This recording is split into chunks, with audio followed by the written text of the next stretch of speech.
Bismillahirrahmanirrahim. Alhamdulillahirabbil alamin. Segala puji hanya milik Allah. Bersyukur kepadanya dengan mengucapkan Alhamdulillahirabbil alamin. Bersolawat kepada seorang manusia yang telah disempurnakan akhlaknya oleh Allah, yang telah disempurnakan nasabnya oleh Allah Subhanahu wa ta'ala. Siapa dia? Dia adalah seorang manusia. Ketika Allah perintah solat, Allah tidak solat. Ketika Allah perintah untuk berpuasa di bulan suci Ramadan, Allah tidak berpuasa. Tetapi ketika Allah berperintah untuk bersolawat kepada seorang manusia yang satu ini, maka Allah dan para malaikatnya yang duluan mulai, baru dia suruh kita sebagai orang beriman. Innallaha wa malaikatahu yusalluna 'alan nabi. Ya ayyuhalladzina amanu sallu 'alaihi wa sallimu taslima. Yaitu dia tidak ada lain adalah baginda Nabi Muhammad sallallahu alaihi wasallam. Semoga di yaumul mahsyar nanti Allah bangkitkan kita tahta liwa'i Sayyidina Muhammadin, berdiri di barisan baginda Nabi Muhammad sallallahu alaihi wasallam. Jamaah al-ahjam yang dirahmati oleh Allah Subhanahu wa taala. Di sini saya akan berkisah asal usul namanya nabi kita, yaitu Nabi Muhammad sallallahu alaihi wasallam. Nah, di zaman jahiliyah dulu, nama Muhammad itu tidak terkenal. Tidak dikenal oleh kaum Arab dulu. Tapi kok bisa gitu kan, nama Muhammad diberikan oleh Muhammad gitu kan. Nah, ada kisahnya. Dulu dari kakeknya beliau, yaitu Abu Thalib gitu kan, bersama 3 orang temannya jalan-jalan lah gitu ya. Jalan-jalan untuk pergi ke Syam gitu kan. Temannya ini yang bernama Sulaiman bin Mujazi', Hulaila bin Hajid, dan Himran bin Rabi'ah. Sulaiman ini adalah salah satu tokoh Mekah di sana gitu kan.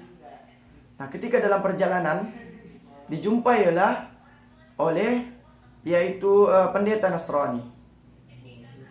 Dia mengatakan, "Dari mana kalian?" gitu kan. "Dari Jazirah Arab." "Apakah di dekat Ka'bah gitu kan? Di Mekah?" "Ya."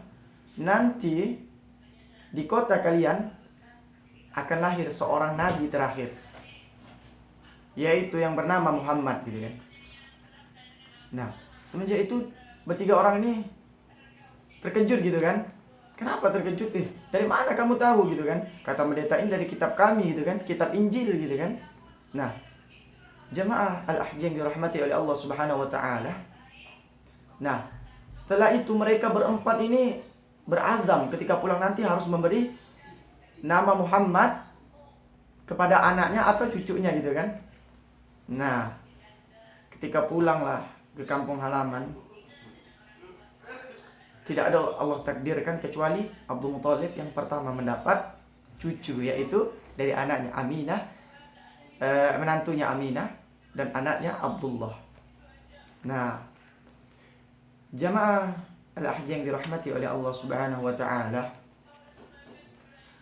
Nah, ketika itu lahirlah baginda Nabi Muhammad SAW, maka dia sangat senang sekali sebagai seorang kakek. Dia bawa keliling tuh ke Mekah.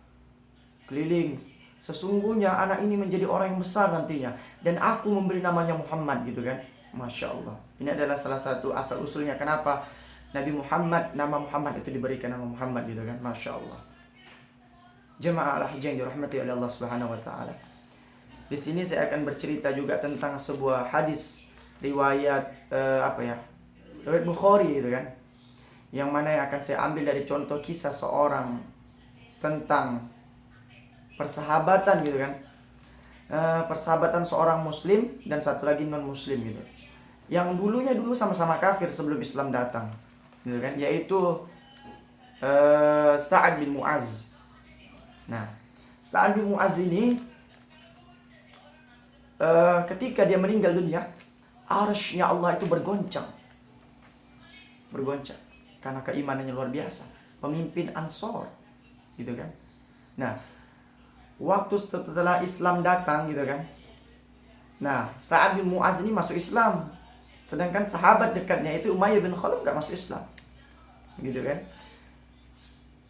Nah, ketika itu setelah sampailah waktu hijrah gitu kan. Jadi semua dulu kan orang-orang muslim itu yang ada di Mekah harus diusir gitu kan. Hijrahlah ke Madinah gitu kan. Nah, tidak ada lagi orang-orang muslim ketika itu di Mekah. Sa'ad bin Mu'adz ini kan dari Madinah gitu kan. Jalan-jalan safar lah melewati Mekah gitu kan. Karena